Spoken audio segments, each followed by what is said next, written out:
everyone, Easy English Club going live with an easy peasy phrasal verb for you to use in your daily conversations. The one I've picked for you is go the extra mile.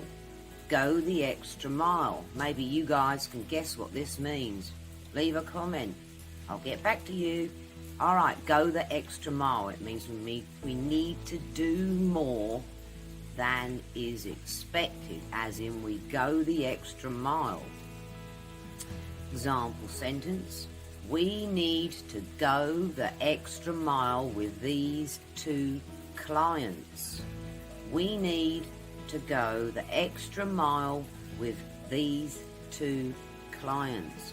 Alright, my lovelies, thanks for your time, thanks for your attention. Go the extra mile with your English lessons. See you next time we go live. Bye-bye.